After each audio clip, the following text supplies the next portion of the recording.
In 2018, there was a lot of pictures of this buck I call the Big Six. From springtime when he was growing to summer in velvet all the way till fall when I actually saw him and passed him, and even found his shed in the spring. We think he was 2.5. In 2018, we're thinking he'll be 3.5 and one of the bucks that we'll want to be after this fall. So we did a few things in the off season to prep. So it's April. So I'm hooking up real fast. I'm gonna hang a stand. One of the things I've got for Christmas is a rope man ascender. Really handy when hanging stands, makes that job a lot safer. Would tell anybody who does this a lot to look at investing in one of those. Yes, I said April. I wanted to get in there and get this job done early so I don't have to mess around there come fall.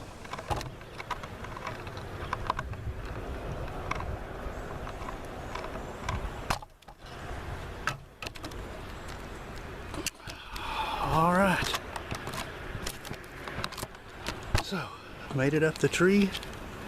Got my tied in. That first time in, you're always a little bit worried. It's a little bit shaky, but so we tried to burn in this area, and I've trimmed a little bit with a chainsaw. You can see that there's some open ground in here. Probably a little more thinning I need to do in the future.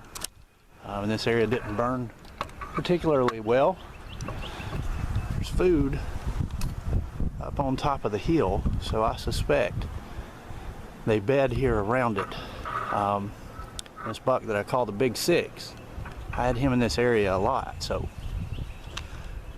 I want to get this stuff set up early so I don't have to get back in here near the beginning of deer season. The other thing that I noted about this area was last year, just before bow season came in September, I skirted this hillside, and these were the first, I saw the first rubs of the year in here. I guess possibly rubbing their velvet off, but early September, if you find rubs, you know those bucks are right there. So you can hear the road noise behind me. That's going to cover some of my noise getting in here. I don't have to walk real far if I do come in early season. Can get in here maybe without sweating too much, and I'm pretty close to the food source up there, so most anything that accesses it from this side, I should be able to lay eyes on it, and there ought to be a good chance that I could get an arrow out to that distance.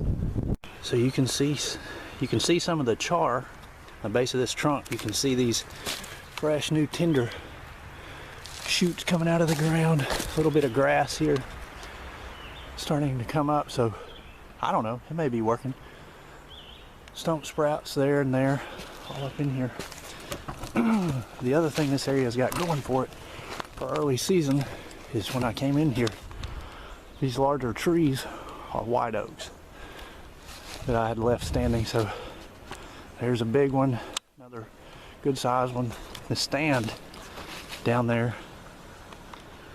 is actually in a white oak, so all in this area should give them something to be kind of searching for. So maybe they got their heads on the ground, not up in the trees towards me, but anything in this lane should have a good shot opportunity.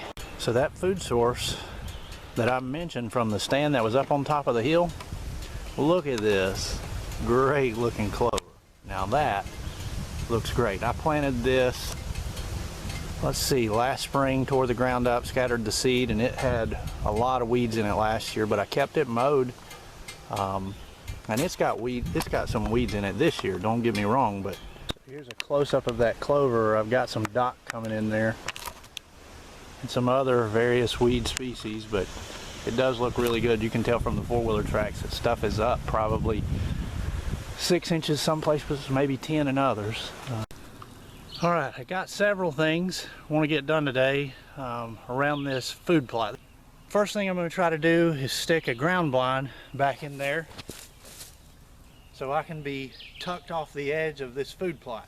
I never have a place to hunt when it's raining, and that is a goal of mine this year. The idea is to get right back in here and tuck this blind in here, back up against this cedar, and be completely invisible. There's a natural little hole right up in here. I'm going to try to tuck it in. We got a grapevine overhead, kind of keep it hid. I'll be able to stack some of this brush around me on the back side. Should be pretty well hid. I'm 5 minutes into this now. I've already got it tucked up under this cedar. Now this is from in the ground blind looking out towards that food plot. It's not like it's wide open, but I think that's the key to hunting out of these things. So I only need to recognize there's a deer out there, and I'll find a way to get the crosshairs on him. I just really don't want them looking at me. So she's tucked in there, she's hid well. I'd say that's pretty good. And now here's the view from the field. So if you were a deer, you're not laying your eyes on much. We got brush kind of stacked up here. One corner of it kind of shining, but that thing's brushed in there well. And see, that cedar is going to maintain its color all through the winter, so should be good. Just one hole kind of shooting through there. You can see as I get up to the tree, you can see the blind back in there, but that's going to be really hard for deer to spot from out here in the field. You can see some of this clover starting to flower, but you see all the stems that are eaten off. I mean, they are really hammering this stuff. While I'm down here, got the salt lick freshened up. I just bust a block and then I got my mix. Now that the ground blind's in, that's one thing to do today. Second thing was soil samples. I got my soil spade, got my boxes to send them in. Do that now in late May. I can probably get those samples sent in and know what to add to my soil, if anything, when we come back here late August, early September to plant. So that's the idea. I'm gonna get to doing it.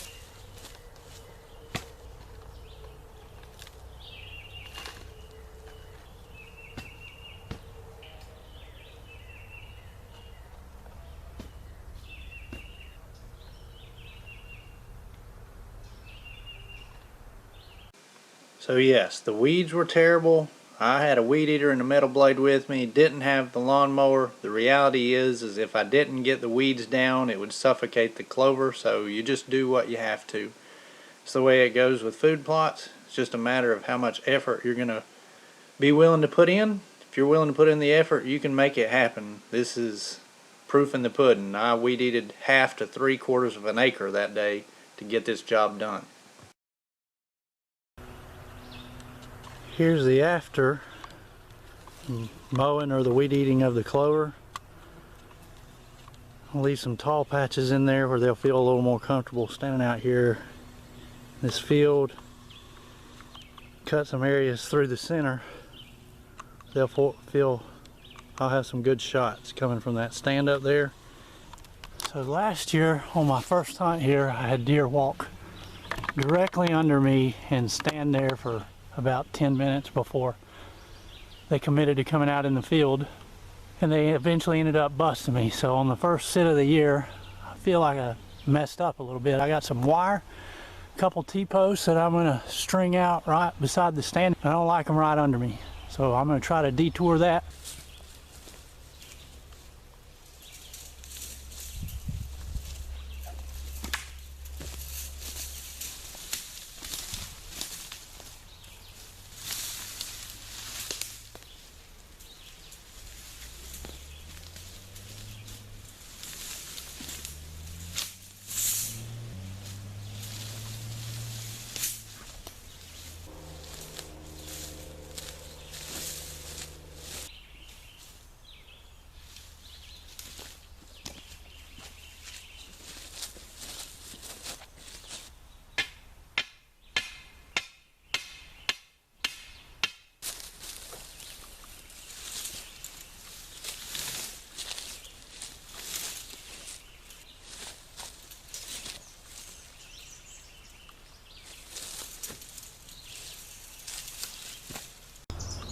So now, hopefully with that, they'll cross a fairway back behind me.